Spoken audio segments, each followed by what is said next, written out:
have started the recording of the very first video not taking directly from the stream. Hello, brothers, sisters, and all others of the cult. I am Night Cultist, and we are here to read the most recent developer update. Before we get into it, I would like to ask that everyone, if you like the video, like the video. If you dislike it, dislike it. Please comment, subscribe. It's free, doesn't cost anything, and help us to grow. I would also appreciate if you guys could stick around to the end, where I will drop some plugs just to explain how my community is going to work. Anyway, let's get into this. This is the developer update as of March 23. I know I'm not original for doing these update readings, but I want to do my own little take on it. I understand the big name YouTubers are already doing it. Your killer mains are going to whine and cry. Your survivor mains are going to whine and cry. I'm just giving my own take as someone who plays both. Before I fell out of love with DBD, I was consistently rank 1 iridescent with both killer and survivor. So I feel like I can take a somewhat objective look at this. So anyway, we're going to skip past the flavor text. Let's get down to this right here. Bloodweb improvements. Who would have thought that too many blood points could ever be a problem? After our progression overhaul last year, many of you found yourself with a hefty amount of blood points.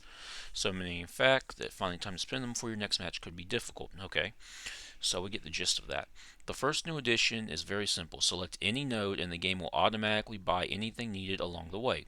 This allows you to purchase multiple nodes with a single button press and ensures you can get exactly what you want. But the enemy consume nodes, of course. Automatic purchase. If you're looking to level up your character quickly and cheaply and don't care what you get, the new center node is perfect. Selecting this will automatically purchase items until the current blood web is complete. This will prioritize perks than the cheapest option available.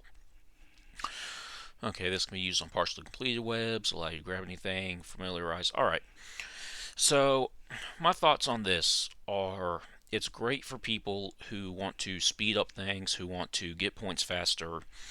Me, however, with certain killers I like to play, there's too many weak add-ons that serve absolutely no use, and leaving it up to random chance to get them, that's not something I really vibe with. Like, say I go to level up Nurse and I get nothing but the meme add-ons that gives you extra points and cut your blink.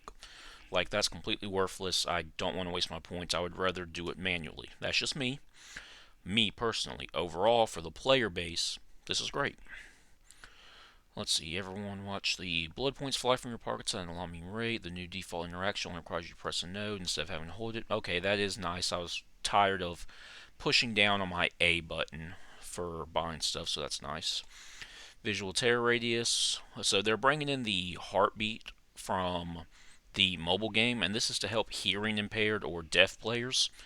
I don't really have a stance on this because I'm not hearing impaired. My hearing isn't as good as it could be, but I'm also not super impaired. But this is just a great overall quality of life change for those who are a little bit hard of hearing. So the heart will also be affected by colorblind. Okay, and they also have colorblind. So just good quality of life stuff.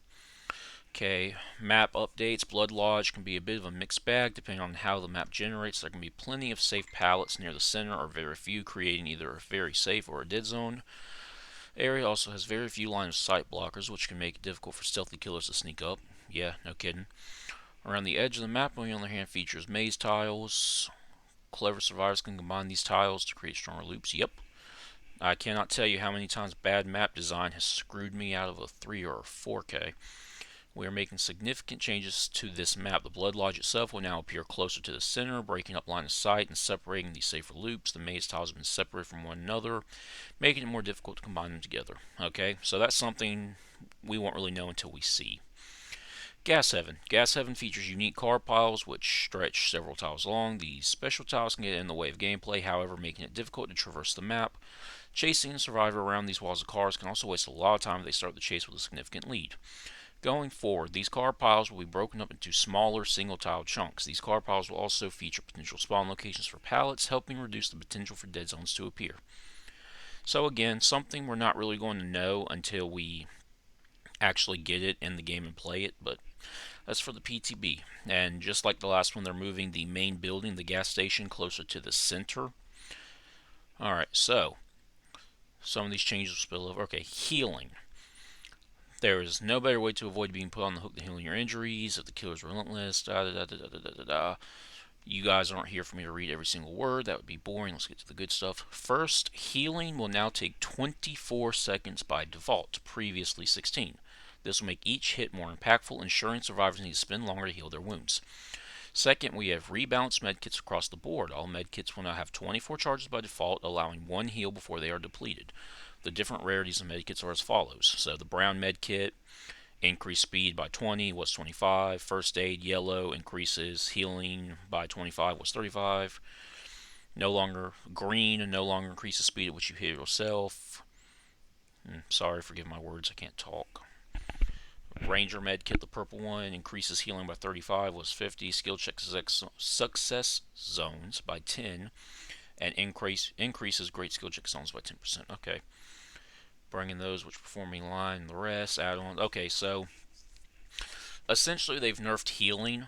From what I'm reading and from what I understand, it is because survivors can heal extremely fast multiple times with a single medkit. I've done it before in my survivor games where if I don't hoard my items and I go in with a hardcore medkit, I can heal myself 3, almost 4 whole times, depending on how I hit my skill checks, and if I have any additional perks, like, what is it, Nia's perk, Streetwise, or if I have Built to Last. You just get so many heals, and it's kind of ridiculous. Alright, so that's my thoughts on that. I believe this is a good change. It's going to be annoying for my survivor gameplay, sure, but it's whatever. It is kind of ridiculous. I can bash a survivor over the head 6 different times, and they manage to heal themselves every single time with a single medkit. So, I like that. Okay, perk updates. Gearhead. Gearhead currently reveals the aura of the next survivor to hit a great skill check after a survivor loses a health state. These conditions require a bit of work and luck on the killer's part. Yeah, no kidding. When a survivor loses a health state, Gearhead activates for 30 seconds. While active, any survivor who hits a good skill check will have their aura revealed to the killer for 6, 7, 8 seconds. This is an okay change. The only issue is the survivor has to hit a good skill check, and skill checks are just too RNG heavy. I have done multiple generators where I would go pretty much the whole gen without a single skill check. And it's every time I'm doing a skill check build. I swear to God it is. Or I swear to the entity, I'm sorry.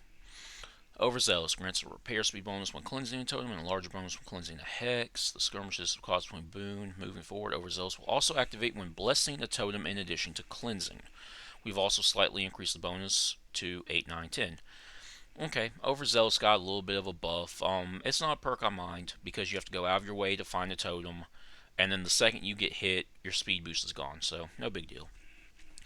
Scourge Hook Pain Res, the killer meta perk. This perk has gradually found its way back into the meta. To address this, we've given Scourge Hook Pain Resonance a rework. This perk starts with 4 tokens. The first time each survivor is hooked on a Scourge, the gen with the most progress will explode. We've also reduced the difference between tiers. Okay, so... Excuse me, sorry. So this is just a huge nerf to Pain Res.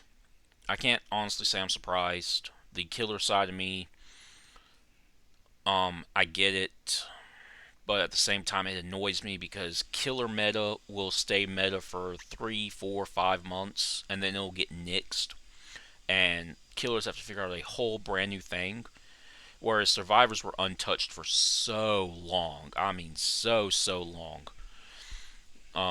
Like Dead Hard, before it finally got changed, I think like 5 years of Dead Hard staying the same, the most used, the most overpowered survivor perk. D-Strike took like 4 years, I think, to finally get balanced. And again, super hardcore survivor meta. So this is where I tend to agree with people like True Talent, who see the devs' favoritism towards survivors, because killer meta nerfed into the ground within a few months, survivor meta untouched for years on end. Let me mute my phone real quick. Those noises going off in the background are not too helpful. I'm very sorry. I'm working on trying to sell something right now. Okay, Dead Hard. Here we go. And I know I kind of sound hypocritical saying, oh, well, they don't nerf survivor meta, yet here it is. Look how long it took to change Dead Hard versus how long it took to change Pain Res. That's all I'm going to say. Though Dead Hard initially fell from grace, bullshit, it's still the most common survivor perk I come against. Any content I watch on YouTube, I see Dead Hards everywhere, so I'm going to kind of call bullshit on that one. Steadily climb back to being the most prone. There we go. Yeah, Dead Hard requires some precision. Further reducing the invulnerability would make it too unreliable. Dead Hard will activate after safely unhooking a survivor. When activated, press the active ability button while injured and running to gain the endurance stats effects for 0.5 seconds and become exhausted. Dead Hard will deactivate when it successfully protects the user from damage. Okay, so this is the change that was necessary, just like with D-Strike. How you need to be off the hook. If you touched a gen, it went away. It's... How do I say this without pissing off the Survivor community that I want to come to my channel? Dead Hard, a big issue with a lot of Survivor perks is survivors are given freebies for doing absolutely nothing. And that's not for all the perks, that's just for the really strong ones. Okay, D-Strike. Back in the olden days, you didn't have to do anything to have D-Strike, you just had it. The only way killers could counter it was the juggling strat, which was not fun for anyone because I played back in those days and I hated having to juggle. It was boring, it sucked, but it was the only way I was not going to get hit with a DS. And then, even though they did change DS to require you to be unhooked and all that stuff, it was still, well, you'll have it for 45 seconds and you can still do gens, do totems, and be invulnerable for 45 minutes. Medal of Man. When Medal of Man initially came out, you literally just got hit by the killer, and that was it, and you were given free invincibility. So, you see what I mean about how a lot of the really strong survivor perks pretty much give survivors something for free, and then the survivors won't turn around and whine and cry when they have it taken. It's like, oh my god, how dare you take away our super overpowered thing that required no effort on our part. Whereas, I can't think of too many killer perks where you're just given something for free, you know? Noed, sure, but the Tome can be cleansed. In my head, Noed is the only killer perk I can think of that is given to you absolutely free, and that's only as long as the totem is up. Anyway, rant's done. That's the Dead Hard change. Let's go on to Call of Brine. Quickly rose in popularity, yeah, it's a good perk. To tone down its power, we have reduced the additional aggression speed to 115, 120, 125. Okay, this isn't too bad. I do run Call of Brine more than Pain Res. So I'm okay with this, especially since a lot of survivors, once you walk away, they're going to jump right back on the gen anyway. So, I'm not really too pressed about that. Overcharge, similar to Call of Brine, yeah, gen kick meta. To bring in line with other perks, we reduced the maximum regression of 130 was 200. This will take longer for regression rate. We've increased the starting regression speed to 85. Okay, so additionally, the penalty for missing the skill check has been reduced. I don't know how I feel. So all of it was fine up until the penalty for missing the skill check. Because if you have survivors who can hit their skill checks, then it really doesn't matter regardless. I can kind of see it on impossible skill checks or silent skill check builds, but those are so niche, I don't really think that's justifiable enough to nerf that particular aspect. I'm fine. I'm totally fine with all this up here. This right here is my only problem. Okay, Circle of Healing. Excuse me. This perk has become the jack of all trades of healing perks. Not only does it allow you and your fellow survivors to heal without Medkit, it also increases the speed of healing across the board. Yes, it does. Going forward, Circle of Healing will no longer allow survivors to heal without a Medkit. Fucking beautiful. I hope that wasn't too loud into the mic. I'm sorry if that was a little bit cringe, but one of my biggest peeves was when the survivors set up a boon. You've got a good area of the map locked down. You're winning. You're 3-gens. You're all set up, right? And then the survivors just dive bomb in. You hit them. They run away. They go self-care in the boon. And then they come right back. And it just... Make all the arguments you want for how a 3-gen can hold the game hostage. I've come back from a 3-gen multiple times. I've come back from a 3-gen when there was just me and one other survivor. It's possible. As a killer, I have found it very hard to come back from trying to watch my 3-gen while survivors constantly run off for infinite heals. So, survivors can't heal themselves without medkit? Fucking beautiful. This will provide a 40-45% healing speed bonus to healing others. That's a fair trade-off. I can give it that. I'm not going to get upset about that. This bonus will not apply to healing done with a medkit. Additionally, the auras of injured survivors within the boon's range will be revealed to all other survivors. Whew. Okay. Again, I'm trying to figure things out. Sorry if I'm coming too hard into the mic. That is my bad. Killer updates. So, this could either mean nothing's going to change, something's going to get nerfed, or something's going to get slightly buffed. Let's find out, shall we, my brothers and sisters? The Hillbilly. Start your chainsaws and don't worry about them overheating, which we wouldn't have anyway if you guys would have listened to the community when killers and survivors unanimously agreed, hey, Billy's actually really cool, just leave him alone, tweak his add-ons. And you guys wiped your asses with it, but I digress. The amount of heat generated from both starting to rev and continuing to rev your chainsaw has been dramatically reduced, making the overheat mechanic almost a non-factor when used in loops and over short distances, much akin to how he used to play. So then why not just remove the fucking overheat mechanic, devs? Oh, I swear by all that is evil of the entity. I love Behavior. They do some great stuff. I love Dead by Daylight. I'm making a whole channel around it, but can these guys just kind of gently ease their heads out of their asses a little bit? Just every now and then. I'm not asking for every single update. Just once or twice, you know? Anyway, okay, just before heat will begin to dissipate as soon as the chainsaw ends. The amount of heat generated while chainsaw sprinting, on the other hand, has been increased slightly. Okay, let's see. We'll see how slightly that is. Though the changes above will help counteract this, longer sprints will cause your chainsaw to overheat quicker, so be careful not to let it overheat in an empty corner of the map. Okay. Last but not least, we've toned down Doom engravings and Death engravings. These items will provide less movement speed than before and increase heat generation. So, more or less kind of useless. The Pig. John's medical file increases Pig's crouched movement speed. This item has been performing well, so... okay. Okay, so, decided to nerf the... Okay, I'll give him that. That's good. Increase the sound's movement speed bonus to 10%. That's good because John's medical file is one I do in the rare times I play Pig. Two of these add-ons, Black and Toenail and Bloody Sash, allow him to move faster while absorbing blood worms, looping less ground. These add-ons weren't performing as well. No shit. This will now increase movement speed while absorbing. I mean, it's okay, I guess, but no one uses these add-ons in the first place. Remember earlier how I said about not wanting to leave it up to RNG because I'll get some crap add-ons? That's what I'm talking about. Who wants movement speed increase while sucking up blood on Oni? Honestly. The Nightmare Sheep Block and Unicorn Block add-ons inflict blindness on survivors who trigger Dream, Snare, or Pallet. These add-ons weren't doing so well. They're not doing well because these are high-quality items that give blindness. That's the problem. Devs, I know it doesn't do me any good to say devs and everything. I'm small time. I'll probably never even be noticed by Behavior. I don't care about that. I want to get my thoughts out there. Blindness status effect. I can see where it has uses. However, the blindness status effect does not need to be assigned to purple and green add-ons. That is a brown or yellow add-on effect. Blindness is completely worthless in my opinion, unless you are using Third Seal. That is the only time blindness gives any use. Rant's over for that. Execution of Scarlet Egg add-on increases the duration of Killer Instinct inflicted by Rites of Judgment by 1.5. That doesn't provide much value.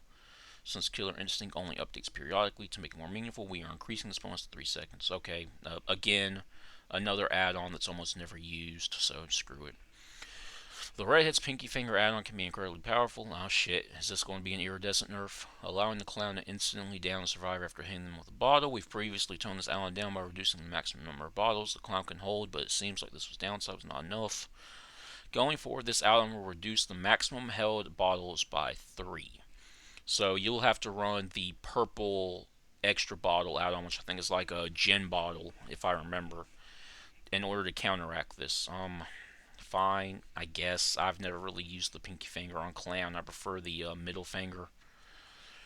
Okay, bright light interactions removal. Killer Rust has grown. These mechanics start to feel out of place. The majority of killers do not have any interaction with survivor items, so the Wraith. Remove the ability to burn Wraith out of his cloak. That's I never got many Wraith burns. I've never been burned as Wraith, so I don't really have a thought, guys. I'm sorry. Similar to Wraith, the Nerfs could also be burned while blinking. Again, this is something I've never seen before. I think I've seen it once in a video made by some big content creator. I think it was like Aaron or JRM or something. But I've never, me personally, other than that one time in the video, I've never seen Nerfs burned. So this should have been gone a while ago. Survivors can shine a flashlight at crows to scare them away. This for the artists. This also didn't come into play very often since crows can be shooed away without using. Yeah, so that's fair enough. Move flashlights along with the soul counter to Hag's traps. Yep. Trapper and Hag are one of the few killers whose powers can actually be messed with and removed by survivors, essentially making them M1 killers. Removing the flashlight effect from the Hag's powers is a little trickier since it leaves survivors with no option but self-trap to ensure that we're adding the ability to wipe away a phantom trap. In order to do so, survivors need to spot the trap, crouch over, and then perform several second long action to clear it. While this will allow all survivors to clear traps, it will now be much more difficult and time consuming. Okay, that's a fair trade. I'll give it that. Late last year, a deeper level of the Rift was revealed, allowing players who already reached Tier 70 to go above and beyond, continue progressing. Starting with Tools Torment mid-chapter update, this deep Rift will feature unique visuals to better differentiate the bonus Deep Rift tiers from the regular Rift. As for tomes, you may notice a new trend emerging where the most recent chapter's lore is expanded in the following tome. It's no coincidence. This is something we'll be doing for all new original chapters moving forward. This will allow us to expand further on the most recently introduced characters' lore in a more natural and exciting way. Licensed chapters, meanwhile, may be an exception to this. While we would love to expand upon their stories, as we have done in the past with the likes of Ghostface and Bill Overbeck, licensed characters come from franchises of their own stories to tell. Therefore, the tomes followed licensed killer may feature existing original characters instead. And if you've been waiting to learn more about your favorite characters from years past, don't worry, the older characters will still be featured throughout new tomes as minor characters. And that's the end. So, that was all my thoughts and opinions, guys. Let me know what you think down in the comments, if you agree with this patch, if you hate it. I think it's okay. Not the worst, not the best. I'm not losing my head over it like everybody else, because I'm in between. I never really ran the killer meta, so I'm not whining and crying about, oh my god, my generation perks. And I'm also not a survivor player, or not a super hardcore one, and I never ran dead hard to begin with, unless I needed to for a tome challenge. So, unlike the survivors losing their minds, I don't really care about dead hard too much. Overall, despite what everyone is saying, I can see this as a somewhat positive change for both sides, and I think it's a step in the right direction. The devs just need to fix things up a little bit more. Anyway, brothers and sisters in my cult of the entity, my beautiful followers, subscribers, and all, this has been my very first developer update reading. I hope you enjoyed it. I hope you stuck around to the end. If you did, I want to take this opportunity to let you guys know that we are about to become more live on Twitch at Night Cultist TV. We're going to be live more often. We have better setups. I have a much better stream setup, a much better display setup. There is less lag. There's no more issues that you would have seen in prior videos of mine. I would also like to ask, this is going to be the one time I kind of reach out and ask for you guys to do me a big favor, anyone who watches. Go and check out the Twitter. I will link it down in the description, at Night Cultist on Twitter. The reason why I would like to build my community there is because as my stream grows, I want to incorporate more than just Dead by Daylight. I want to do games where I can play with my viewers, like Phasmophobia, Call of Duty. Not frequently, but just something I can do with the viewers, just to interact with my community, with my cult. I also am going to start putting polls there. Once we start hitting milestones in terms of followers, subscribers, what have you, I'm going to do things like, okay, I'll stream this killer for X amount, or we'll begin a platinum hunt on certain days, and I will do this game, whichever one wins the poll. So I would like for anyone who watches, anyone who has an interest, to please go follow the Twitter. There will be updates there of when the stream goes up. I intend on uploading a schedule soon. The first poll will go up once we hit our follower or subscriber goal, which I'm still not entirely sure yet if it's going to be a platinum hunt or a Dead by Daylight Blade stream. We'll figure that out when we get there. Anyway, I appreciate all of you who stuck around to the end. Check out the most recent video on the channel. It's actually doing very well. It's a lore build, and keep an eye out for more of those that are coming. Anyway, I appreciate you all, my brothers and sisters. Have a beautiful night. Praise the entity, and I hope to see you as the community grows and returns. Thank you.